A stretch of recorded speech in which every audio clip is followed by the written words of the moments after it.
Welcome back, Greenville Triumph Weekly, for another round as we get toward the end of the regular season. Stacked show, as always. Chris Ashley, he will run the anchor leg for us, YTSS The Podcast, GVLsoccer.com. Marion Cole from the front office. She will let you know what's going on from the front office perspective, what she has seen so far in the season to date. Player Spotlight, Lachlan McLean. We get to talk a little footy in addition to talking a little football. So it's a stacked show. It's Lachlan, it's Marion, it's Chris, it's you, and it's me. Greenville Triumph Weekly. Player Spotlight coming up just around the corner. Stick and stay. We'll be right back. I loved playing high school sports. I loved the competition, the camaraderie, the bands, the crowds, all the pageantry, and I wanted to keep playing. But I graduated. No colleges called, and neither did the pros. So, to stay close to the game I loved, I decided to become a high school official. You know, a referee. When I played high school sports, I learned the importance of integrity, good sportsmanship, and respect for the rules. Now, as a high school official, I get to help model these same values to others. Maybe the colleges and the pros didn't call, but the kids in Georgia did. And now, I'm enjoying the competition, the camaraderie, the bands, the crowds, and all the pageantry of high school sports all over again. Interested in becoming a licensed high school official? Go to highschoolofficials.com to learn more and begin the application process. If you've been hurt in a car wreck, contact my friend Steve Apolinski of Apolinski & Associates. He's been representing individuals for over 30 years throughout Georgia and Alabama. Email him at steve@aa-legal.com or call him 24/7 at 404-377-9191.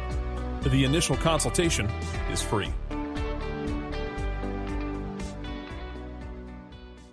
We know that every driver is different, and a one-size policy does not fit all. That's why Country Financial offers a variety of discounts, so you get the coverage you need and the savings you deserve. From good driver to good student, multi-policy to multi-car, we've got a discount to suit every driver. Call Jason Wright at 678-568-6871 today to see what you could save. On Facebook at Jason Wright Agency or by phone at 678-568-6871. Discounts vary by state. Policies issued by Country Mutual Insurance Company, Country Preferred Insurance Company, or Country Casualty Insurance Company, Bloomington, Illinois.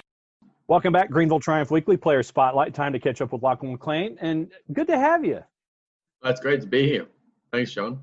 All right, so what has this year been like for you in Greenville? Since this is we haven't talked in a long time, what's this year been like for you? And Chris Ashley, who comes on later in the show, he's our anchor leg. He has absolutely been talking you up all year long. My favorite guy, Lachlan this, Lachlan that. What's the year been like for you? It's been, a big year of learning. Coming out of college as an international, it was tough to find a team, and John just had faith in me, which was great. And for me, it was a big year of learning the ways to live like a pro, be a pro, and just develop as much as I could. So I'm very grateful to John and the Greenville Triumph for that. And obviously, my goal as a player is to achieve as much as I can in the career I have. So, yeah, the opportunities and the players that are here have just allowed me to progress from one thing to another. And it's led to a really good season for the team. Everyone's playing very well, and we're looking forward to, hopefully this week we can secure hosting their final in 2 weeks. But it's been a really, really good experience. What was the first lesson that Harksey taught you during practice that stuck with you as a professional? The first thing he taught me, and I don't think I'll ever forget this, was in college I think you can get away with coming to training, and then sometimes maybe if you're not feeling it or you're not switched on, you don't perform at your best. One of the things he told me was, every day you rock up, as soon as you get into the locker room in the morning, even pre-training, you're there to do a job, and you're there to not only make yourself better, but make the team better, and make sure that what you get done in that training session through the day maximizes the output for everyone around you and also yourself. So yeah, one of the biggest thing he really told me in that case was just to make sure when I turn up to training every day that I'm preparing myself, whether it's, like I said, the the morning of or the night before so I can perform at my best every day. How much of a culture shock was it for you to come from Edwardsville to Greenville, South Carolina? Well, it was actually nice. So when I first came to the US, from Australia, the Midwest was a very big culture shock for me. It was cold. There was farms everywhere. It was it was something I'd never experienced before, and it took a long time to get used to. So when I came down here and there was sunshine and very little snow, I actually was here. There was 2 days where it snowed in that first couple of weeks where I was here, which I wasn't expecting. But having just the sunshine, like I said, and the mountains closer and the beach not too far away, it felt a little more like home. So I think I've definitely really become accustomed to the lifestyle in Greenville. What about being a professional athlete and starting your professional track in this current environment that we're living in, having to deal with COVID-19? How much of an added challenge was that? Oh, definitely. For, I would say, almost everyone in the world, whether it's in sport or just in normal business, COVID threw such a spanner in the works. We were set to start. I remember the start of March. That was the moment where we were like, you know what, our season's starting in 3-4 weeks. Everything's about to go down, and we were really focused on getting ourselves ready. And then COVID hit, and it just threw everything completely out of whack. So it was a huge challenge, mentally every day, because we never knew when we were going to start or if we were even going to have a season. But I think in hindsight, I'm actually quite grateful for it, because I think it did help me grow, mentally as a player and as a person, to just, regardless of knowing even if I don't know when the outcome from it all will come, that putting in my best every day has its benefits. When it comes to being a professional, obviously in that environment, I know that in college, there's always the van ride, the bus ride, all your roommates, that kind of stuff. How much of an adjustment was all of the off the field stuff? You're on your own, you're accountable to teammates. It's an entirely different shtick now. How much difference was that? Quite a lot, actually. Again, college, as you said, it's very team-based.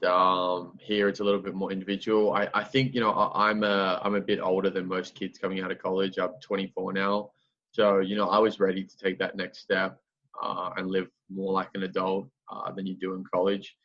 So for me, again, it definitely was an adjustment period, but just the ability to not have my family here in America, I think helped me grow up pretty fast. So luckily, because of that, for the last 4 years, I've been doing a lot of the stuff pretty much by myself.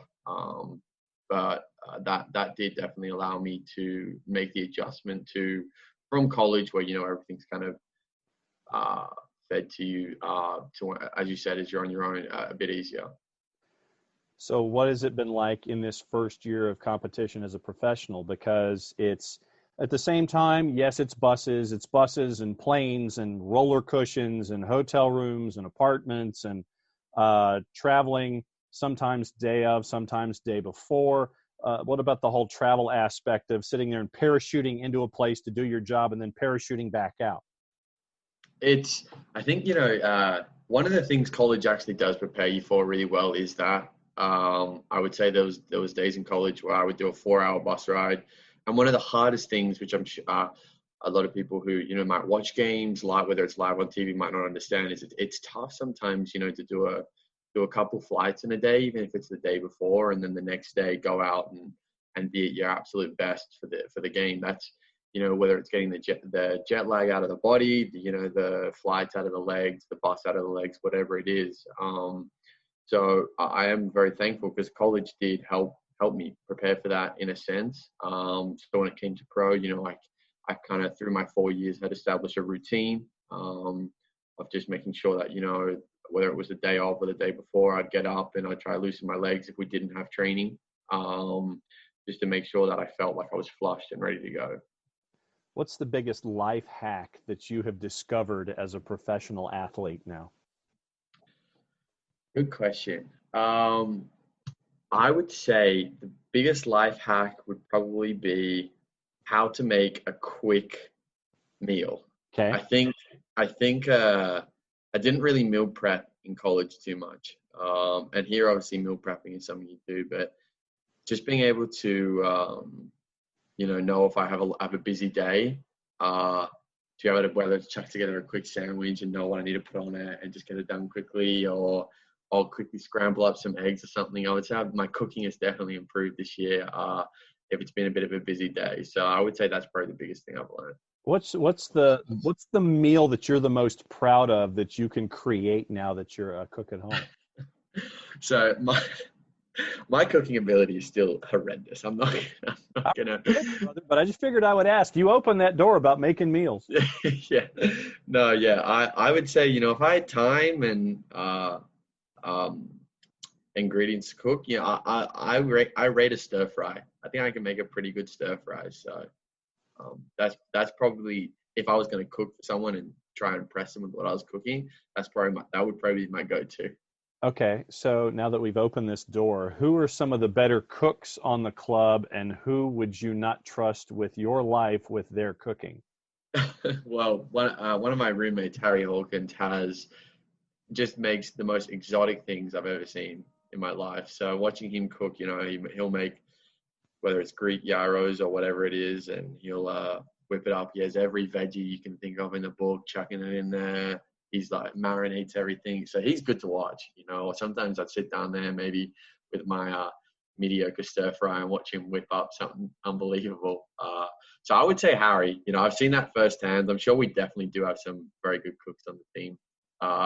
Someone who I wouldn't trust would be, I'd say my other roommate, Noah. I mean, him and I are very alike.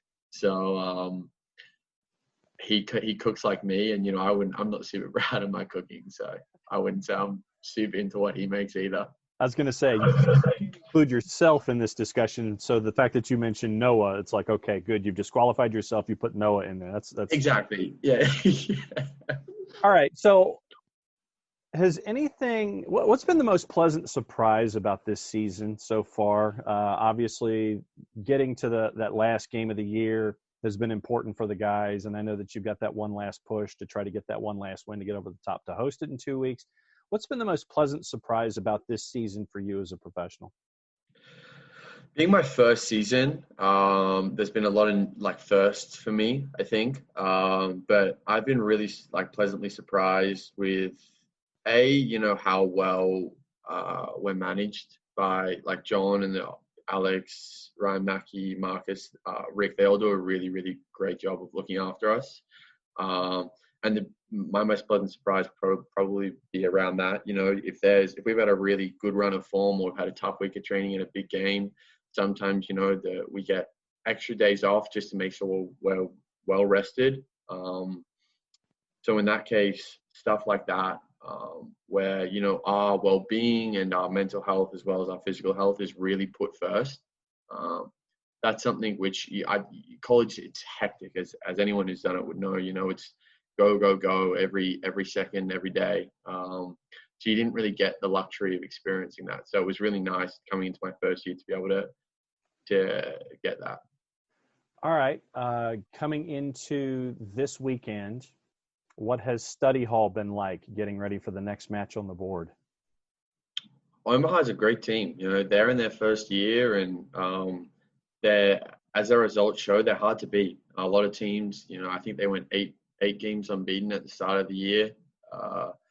So a lot of teams struggle to beat them. So that's been a big thing for us, just making sure in the final third we're clinical and our movements are sharp.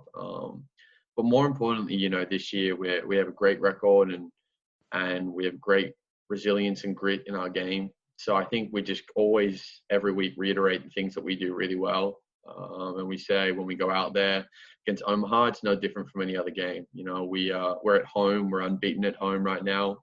And that's really, really important for us. We want to make sure that every time we step on our home field, teams who come there are worried because they think, God, how are we going to win here? So that's something we take a lot of pride in.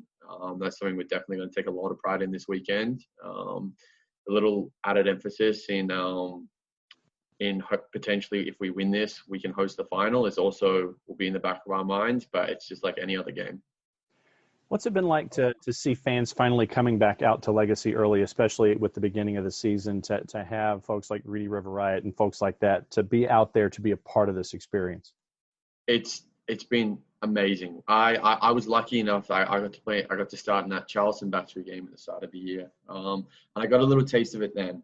And, this year with the way Corona has been, we haven't really seen it too much. But, even at limited capacity, the way Greenville, the community has gotten behind the club is just, we're absolutely grateful and thankful for it. Just the people that come out and they make sure they're being safe. It's great for us because the atmosphere is always incredible. In some games, you look at like the North Texas game where Keegan scored that great goal in the 85th minute. It gives us that little bit of extra push at the end of the game if we need it. But yeah, the fans are. It's hard to put into words like how much we love them and how much of a difference they make for us. Last question for you. We're in the Final Four of the AFL. Port Adelaide plays Richmond. Brisbane plays Geelong. Were you a Swans guy growing up? I was. Sydney born, Sydney raised, so I definitely was a Swan guy. So, when I'm trying to find the standing, let me find the ladder here and just to let you see.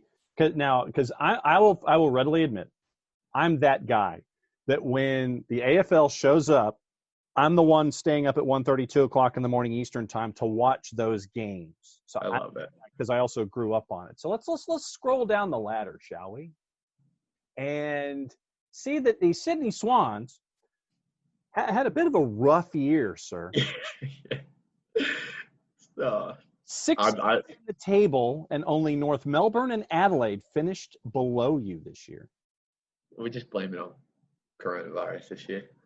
2020, you know what I mean? 2020, we can throw it to the dust and say any other year we're always up there. We're always at the top, so we can throw it to the side. So, what's your favorite Sydney Swans experience growing up? So growing up, going to the game, like watching those players like Barry Hall. Barry Hall is just an absolute monster, and man, he played up top. He's 6 foot whatever, 200 plus pounds. Watching that guy run around and bully people on the field was it's probably experienced watching when people watch Derrick Henry play in the NFL. So for me, as being a little kid watching a guy manhandle people and control a game like that, it was awesome. Really loved that. Had to ask you the footy question before we got out of here, just to satisfy my curiosity, to make sure that I wasn't just the only guy here in the southeastern United States that watched the AFL and still followed it. Lachlan, thanks for hanging out with us. Thanks for putting up with all the silly questions. Good luck against Union Omaha draw, as Chris Ashley this weekend. And we'll be keeping an eye, and thanks for hanging out with us on the Weekly. No, I appreciate it, John. It was a pleasure. All right. When we come back, Marion Cole gives us the team perspective. Chris Ashley coming up around the corner. You're listening to Greenville Triumph Weekly, OSG Sports, SDH Networks. We'll be right back after this. I loved playing high school sports. I loved the competition, the camaraderie, the bands, the crowds, all the pageantry, and I wanted to keep playing. But I graduated. No colleges called, and neither did the pros. So, to stay close to the game I loved, I decided to become a high school official. A referee.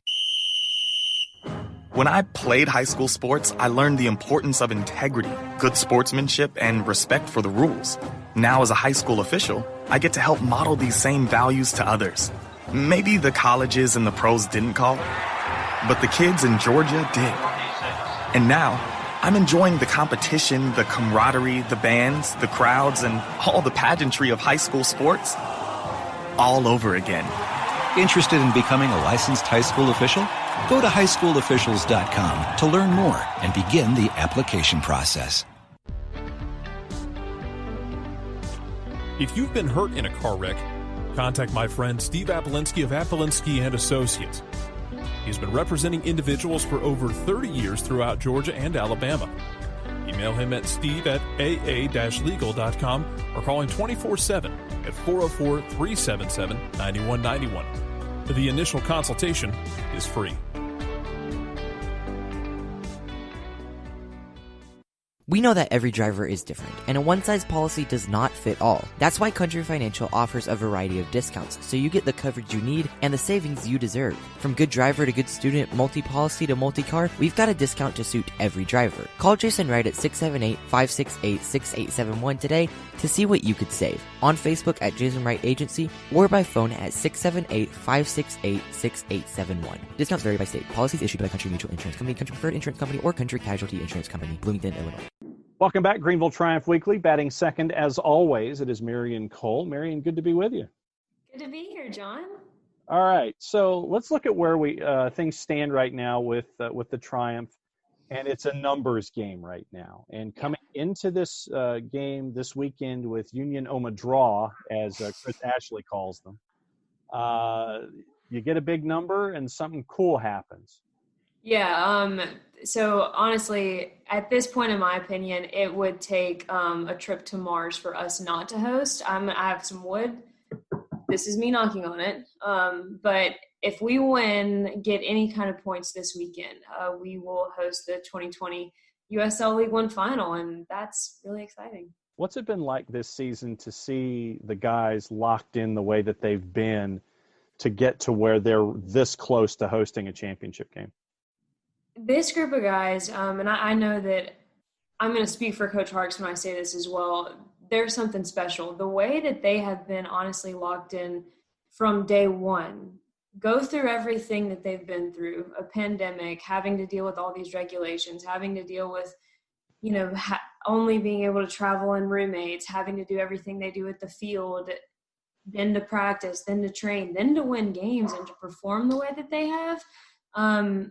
The way that they have been focused has been something I have never seen before from a collective side. You see that from players here and there. You see spurts of it from guys on other teams. But as a collective unit, this group of guys, they're in it to honestly get better every single day. And I know something that Harks has always preached is, we don't ever talk about wins and losses. We talk about performances. We talk about how we feel on the field. We talk about things that we see that we need to improve upon, things that we see that we're doing well. And I think that mentality has kind of been what's kept them not so much focused on we have to do X, Y, Z to make this happen in this shortened season with all of these other regulations. It's, what? Hey, man, we didn't play that well. This is what we can do to be better. Hey, man, that was our greatest game that we have played all season. How can we emulate that again? So just seeing their mindfulness and their presence from a day-to-day aspect has been really impressive, because I know personally, being mindful is one of the hardest things in the world, and having kind of that day by day, training by training, when in the back of their minds, they know what's on the line. I think that's what's been most special.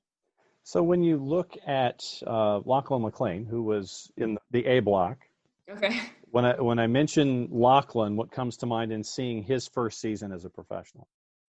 Also impressive. He's really coming to form this last month and a half or so. He wasn't in the starting lineup at first. Never buckled in his training, though. Always, he's a very intense trainer. His training sessions, if you go out there and watch, he's honestly just like he is in a game. Very passionate. And to see him start getting the recognition on the field has been something that I know the whole entire team is really glad to see. But he has a knack, and I'm going to kind of equate this for your audience that watches women's soccer at all. The Florida Gator forward, Savannah Jordan, who was, my age when I played, he reminds me a lot of her, this kind of knack for knowing where goals are going to be scored, knowing what parts of the box are free, knowing where defenders are kind of sleeping, and finding those gaps to exploit. I think that's been what has kind of given him this oomph in the last part of the season, is he's just reading defenses really well. Jake Keegan is on the field with him for the first time. I think it's only honestly been 3 or 4 games that they've been on the field at the same time. And having Jake play underneath him to kind of distribute and take some attention off of him has also helped. And Lachlan is just an all-around really good dude, really class act. So to see him get, this recognition on the field, I think he's in the Golden Boot race actually now, since he's got 6 goals. I think he's tied for 3rd with Greg Hurst from Chattanooga. So it's exciting. And at the same time, you mentioned Jake, you mentioned Lachlan, and I think that part of the key to this season has been just everyone contributing. You know, just because Lachlan's in the Golden Boot race, you've got Jake who's a part of the discussion. You're getting contributions from a bunch of different places. It's not just the point of the spear that's giving the Triumph those results. Yeah, and one of the coolest things about this side is that they'll tell you that. You know, they're the first ones. When Jake wasn't starting for those couple of games, the first comment he would always make, even if he scored, if he did whatever, is, you know, Lachlan has been fantastic. It's always for these guys. It's always a team-oriented mindset. And I think that's been the coolest part to see is, you know, you have Dallas who is above and beyond anybody in the Golden Glove race. He's probably going to win it again. He's been outstanding. The back line has been absolutely outstanding. Noah Pilato's had some screamers. You know, Jake has been leading the team in goals for forever. Alex Morrell is leading the league in assists. You know, Omar had a beautiful ball to Lachlan's first goal last weekend. And so the craziest thing is they all bring such a unique aspect to the field. And at the same time, they all have such a similar mentality that I couldn't do it without these guys around me. And that has just been really refreshing, honestly, to hear when I interview them, to actually see them acting that out. They're so excited for anybody that scores, anybody that gets an assist. You'll notice the entire team will come and celebrate. And that's something that I think is pretty rare. What's it been like from a fan perspective to see the fans coming back into the equation at Legacy early, where early on when the USL League One season came back, you had to do things basically, you know, games under quarantine, no fans, no nothing. But what's it been like to see the Reedy River Riot and all the supporters get their chances in percentage crowds, nevertheless, but to see them back integrated as a part of this too? Let me tell you, the first couple of games that we had no one at, it was one of the weirdest experiences of my life. Because, you know, we're working fully, you know, we have our polos on, our credentials and everything. And then you get zoned into the game, and then you take a look at the stands and there's no one there. And it's just weird. And you play through that, you get used to that. Then you start adding the extra energy from the fans. You start wondering, is that going to affect how we play?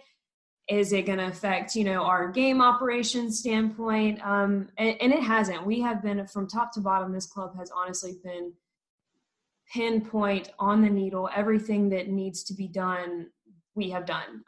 You know, that starts from our leadership, that goes into John and his technical staff and what the players do on the field. And so it's been really nice to see. So I do this Instagram live before every game, like during warm-ups and stuff. And it's been really nice to like actually have like a background of people and not just like empty stadiums over there. So that perspective I've loved, and you can definitely tell it adds an energy to the players. But at the same time, it's that focus that we talked about earlier.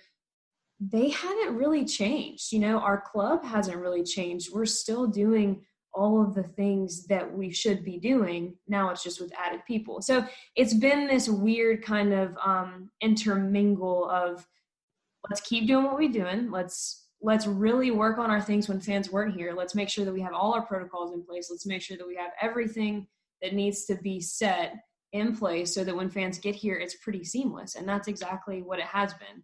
I would honestly hate, though, if we had to host the final with an empty stadium. So I'm super happy that that's not the case. When you look at USL League One this season, you know, outside of the Triumph being in first, for the longest time, you had these gaggles of teams that were fighting for that second spot, and they're still fighting for that second playoff spot. But from a league-wide perspective at 30,000 feet, what's it been like to see USL League One on the whole this season coming through what they've been coming through? Impressive, because, you know, from any sports team, when you're going through quarantine like you are, your first thought is, how do we stay relevant? How do we stay relevant in this time that we are normally, you know, top of mind awareness? And then you start getting this kind of anxiety, these questions about, okay, well, if we're going to come back, when baseball is going to come back, when football is going to come back, when XYZ is going to come back, how do we stay relevant even more so? And so to see all of the different initiatives that USL has done, whether that be the e-gaming, whether that be player-generated content and, starting a blog and things like that, talking about things outside of soccer, I think has been a huge help and a huge boost to keep people aware of them just as an organization. But just overall, how they've handled everything has been very streamlined. I know I can't imagine being on the board of governors calls, just the decisions that they have to make, because this is also going to affect next year. Everything that we had to decide for this year is going to have an effect next year. So to see them continuously navigate these waters and to keep everybody in the loop, that has been something that's been really impressive. And it's exciting to see that, there were certain markets we were supposed to get into this year that just didn't happen. And to see them not really take it to heart and to continue to move forward with what's in place and what's at stake. It's been encouraging, I will say the least. All right, time for the blatant promo and the blatant plug. Everything that's going on at Greenville Triumph and GreenvilleTriumph.com. On a weekly basis, yes, heading into the game with Omaha, but on a weekly basis, where do folks keep an eye on you and everything that's going on? Me, you can mostly keep an eye on the music that I like to listen to on Instagram, my Instagram stories, at Marion Cole _ Twitter, same thing. And so anytime that you guys want to come out to the field, don't hesitate to say hello to me. I will go live probably around 6:40 on Greenville Triumph SC's Instagram. So you'll see me there. Hopefully we can get some, we'll try and see if we can get Lachlan when he's coming off the field, since you did a piece with him too. We'll just make a full circle around. There you go. Marion Cole of the Greenville Triumph. Thanks for hanging out with us and being a part of Greenville Triumph Weekly. We will catch up with you in 2 shows. Yeah. in 2 shows, and we'll let you know what else is going on. But thanks for being a part of the show. We will catch up with you soon. Always good to be here, John. When we come back, Chris Ashley runs the anchor leg, so we'll see what's going on at GVLsoccer.com and YTSS The Podcast. You're listening to Greenville Triumph Weekly, OSG Sports, SDH Networks. We'll be right back after this. I loved playing high school sports. I loved the competition, the camaraderie, the bands, the crowds, all the pageantry, and I wanted to keep playing. But I graduated. No colleges called, and neither did the pros. So, to stay close to the game I loved, I decided to become a high school official. A referee. When I played high school sports, I learned the importance of integrity, good sportsmanship, and respect for the rules. Now, as a high school official, I get to help model these same values to others. Maybe the colleges and the pros didn't call, but the kids in Georgia did. And now, I'm enjoying the competition, the camaraderie, the bands, the crowds, and all the pageantry of high school sports all over again. Interested in becoming a licensed high school official? Go to highschoolofficials.com to learn more and begin the application process. If you've been hurt in a car wreck, contact my friend Steve Apolinsky of Apolinsky and Associates. He's been representing individuals for over 30 years throughout Georgia and Alabama. Email him at steve@aa-legal.com or call him 24/7 at 404-377-9191. The initial consultation is free. We know that every driver is different, and a one-size policy does not fit all. That's why Country Financial offers a variety of discounts, so you get the coverage you need and the savings you deserve. From good driver to good student, multi-policy to multi-car, we've got a discount to suit every driver. Call Jason Wright at 678-568-6871 today to see what you could save. On Facebook at Jason Wright Agency or by phone at 678-568-6871. Discounts vary by state. Policies issued by Country Mutual Insurance Company, Country Preferred Insurance Company, or Country Casualty Insurance Company, Bloomington, Illinois. Welcome back, Anchor Leg, Greenville Triumph Weekly, which means one thing. Chris Ashley, YTSS The Podcast, GVLsoccer.com. Chris, you're getting closer. Getting closer, John. 1 is the loneliest number. That's where we're sitting at 1. I mean, really, here's the truth of it, though, John. To be honest with you, we've met the max points that Richmond can get. They would have to make up a lot of goal differential there to be able to match us. So we're basically clinched, but not quite. I just feel a little bit better of it. Any points dropped by Richmond, any points gained by Greenville means we're hosting this thing. So I think it's going to happen this weekend. It's going to be a great birthday present for me. So ready to see and start doing some prep work for a championship here in the Upstate. Let's go back to last weekend and what happened at Keno against FC Tucson. First and foremost, how many cups of coffee did you have heading into that 10:38 kick? A couple. I even had, John, you would be proud of me. I even had a Mountain Dew. I don't know when the last time I've had a Mountain Dew in my life was. We had gotten some to make a recipe, some little apple dumpling things. And so I had just some extra cans laying around. And apple dumplings with Mountain Dew? Oh, yeah. I'll have to send you that recipe. Had a little Mountain Dew to pep me up before the game. But I tell you what, I was motivated to stay up because Richmond didn't take care of business down in Frisco. They dropped all 3 points there, which meant the Triumph just needed 2 points to secure the final. And of course, I'm sure we'll get into it. It was a little bit frustrating. We didn't get all 2, but to get 1 was a little in question for a little while. So, but stayed up, watched a really exciting game, almost uncharacteristically so with these two teams. Figured it would be kind of more of a defensive battle, but no, plenty of goals in this one. USL League One after dark. First off, it was Omar and Lachlan pairing up after a first 15. I'm sure was pretty interesting, but first then it's Omar and Lachlan making it 1-0 with 30 minutes to go first half. Yeah, and that play, Paul Klaus gets hacked down at midfield. He's laying on the ground screaming. The ref's letting advantage play, but I'm like, man, he better bring this back. I need to see some cards over that action. I was very upset. And then, of course, upset turns to jubilation pretty quickly. My guy Lachlan getting on the board. All right. Now, this was a stat that blew me away when I saw it. Did you remember the last time before the match at Keno that a goal had been allowed by Greenville?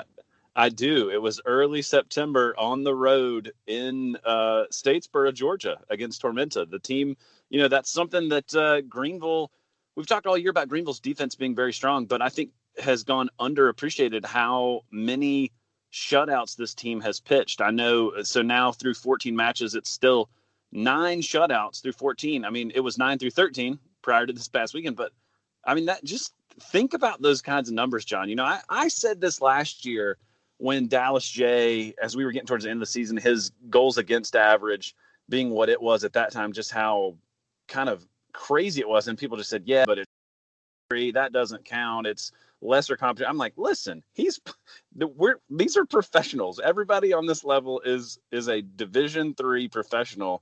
And he has somehow gone even above and beyond that this season with his stats. But a lot of that comes down to that back line, right? And the back line was there last year. The back line, I think, is even stronger this year.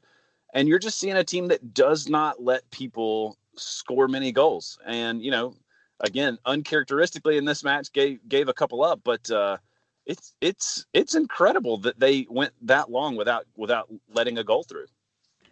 They end up doing that, and it was the first time, and then after going down 2-1, first time this season that Greenville had fallen behind after scoring first. Previously, you'd won all 10.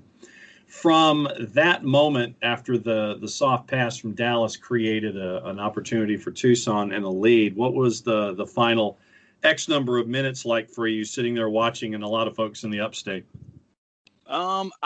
For me, I think just the way that second goal was given up, that one's not on Dallas. It's just a poor pass. And Evan is a great defender. It's a mistake. Everybody makes a mistake. He wasn't lollygagging or slacking off. It was a bad pass. They capitalized on it and got a goal. And so it was kind of one of those games where, Greenville, the early part of the match, you felt like Greenville was really dominating. You get that early goal, you kind of feel like, man, okay, the way Greenville's defense plays, we're up a goal early. This could get ugly pretty quickly. So to go down 2-1, it felt like a match that was pretty evenly matched, and I was kind of frustrated about maybe dropping all 3 points was kind of not the most enticing idea. Yeah. So, I had hope because, again, this team has a knack for scoring late goals. But yeah, it was definitely nervy. It's never good to be behind. And like you say, the Triumph haven't trailed much this year at all. So it's kind of a different feeling. And then stoppage time comes and Lachlan puts it in the back of the net for a shared result. Yeah. And another crazy goal, one that just kind of pops up in the air and falls to Lachlan. He's in the right place at the right time. And, I think that's, we kind of joke about my man crush for Lachlan McLean, but I think part of what's drawn me to him is he's got a grit and a fight to him to put himself in those kinds of situations. He's not the fastest guy in the world. He's not the biggest guy in the world. He's not the most quintessential number 9 you've ever seen in your life. But a lot of what I love about Joseph Martinez down in Atlanta is what I love about Lachlan. He's just got a grit about him where if there's a chance to put a goal in the back of the net, he wants to take it. And if he can get it in, he wants another one. And if he can't get it in, he's frustrated about not being able to get it in. And you saw that. That's kind of what happens here at the end of the match. There's an opportunity, and he's not going to let that one go untaken for sure. All right. So what are the birthday plans? Well, actual birthday is Saturday, so I'm going to be watching the Richmond and Tormenta match, hoping that our friends down in Statesboro can get a result, and then I don't have to worry about it on Sunday. If that doesn't happen, then I'm going to roll right into Sunday to my party out at Legacy Early, where they're going to be giving away Dallas J bobbleheads, which is a great surprise. I'm certain that the club planned that for party favors for all of my party guests. So yeah, it's the home finale. Obviously, if we host the championship, we'll have another match there, but it's against an Omaha team we have not played yet. They obviously have a lot of hype and vocalization around their club. They are also well in the hunt for a spot in the final, and so they're going to be motivated to try and get all 3 points as well. It should be a really good match, John. I think it's going to be, another Sunday afternoon matinee, and it's going to be a nice, cool weekend, which is the standard I set for a great birthday, is to have a nice, cool weather on my birthday. 3:00 Sunday afternoon at Legacy Early as Union Omaha Draw comes to town. What's going on these days at YTSS and GVLsoccer.com? Yeah, just moving towards the end of the season. Again, a couple teams still left in the hunt here. Realistically, it's Richmond, North Texas, Omaha, and an outside shot of perhaps Chattanooga, although I think they've probably kind of fumbled that away.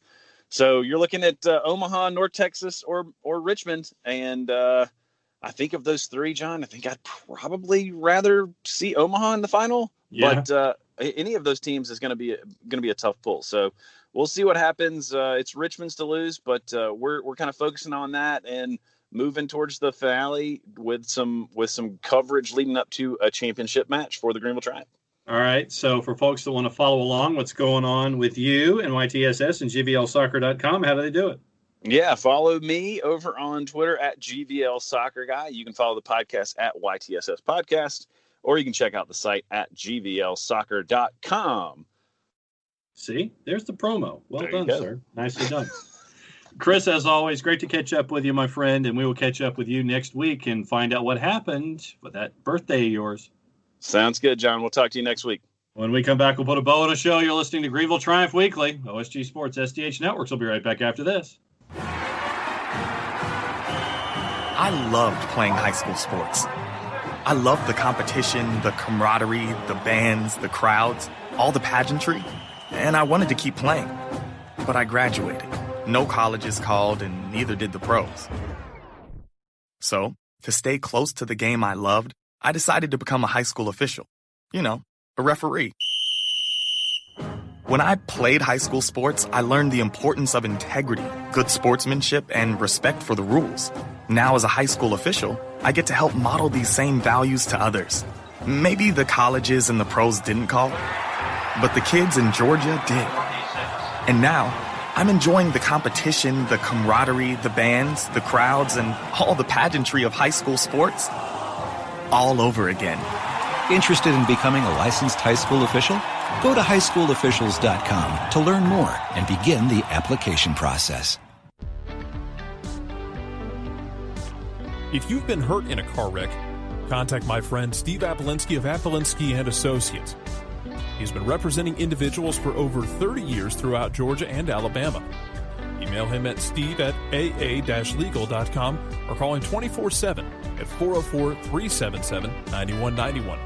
The initial consultation is free.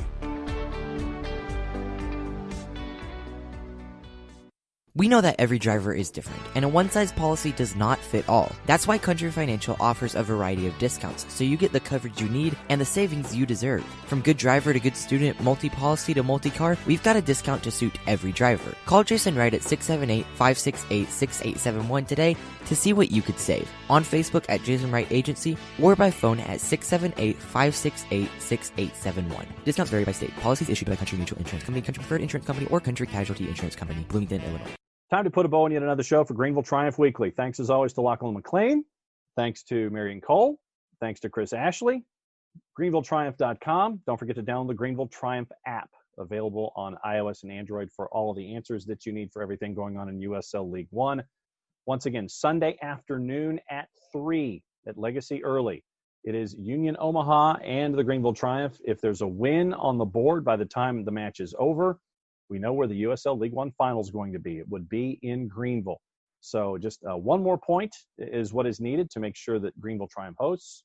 And so it'll be interesting to see what happens on Sunday afternoon. GreenvilleTriumph.com, Greenville Triumph app. And if you can make it out to Legacy early, make it out to Legacy early. If you can't, for whatever reason, games on ESPN+, and also keep an eye on CW62 as the season goes along. And the announcement that the USL League One final would also be shown on CW62, tremendous for everybody in the upstate to keep an eye on the Greenville Triumph here in the USL League One season for the last game of the year. Once again, thanks for hanging out with us for another round of the Greenville Triumph Weekly. Next week we'll come back. We'll look at the match against Omaha. Get you ready for the tail end of the regular season. Play safe, everybody. We'll see you next time.